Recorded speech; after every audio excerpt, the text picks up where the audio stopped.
Victor Hugo, Les voies intérieures. À Joseph Léopold Sigisbert. Comte Hugo, lieutenant général des armées du roi.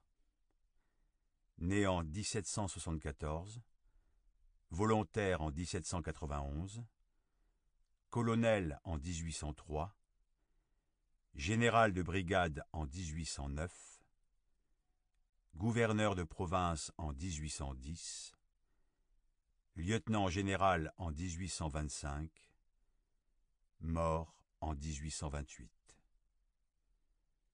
Non inscrit sur l'arc de l'Étoile. Son fils respectueux, Victor Hugo. La Portia de Shakespeare parle quelque part de cette musique que tout homme a en soi. Malheur, dit-elle, à qui ne l'entend pas. Cette musique, la nature aussi l'a en elle. Si le livre qu'on va lire est quelque chose, il est l'écho, bien confus et bien affaibli sans doute, mais fidèle, l'auteur le croit, de ce chant qui répond en nous au chant que nous entendons hors de nous. Au reste, cet écho intime et secret étant, aux yeux de l'auteur, la poésie même, ce volume, avec quelques nuances nouvelles peut-être, et les développements que le temps a amenés, ne fait que continuer ceux qui l'ont précédé.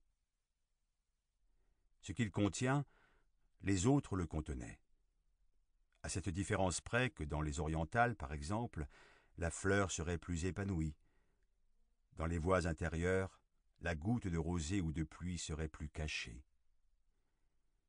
La poésie, en supposant que ce soit ici le lieu de prononcer un si grand mot, la poésie est comme Dieu, une et inépuisable. Si l'homme a sa voix, si la nature a la sienne, les événements ont aussi la leur.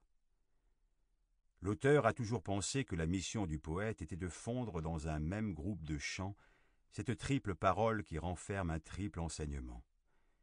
Car la première s'adresse plus particulièrement au cœur, la seconde à l'âme, la troisième à l'esprit.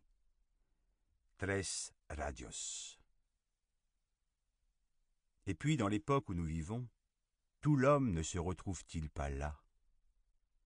N'est-il pas entièrement compris sous ce triple aspect de notre vie, le foyer, le champ, la rue?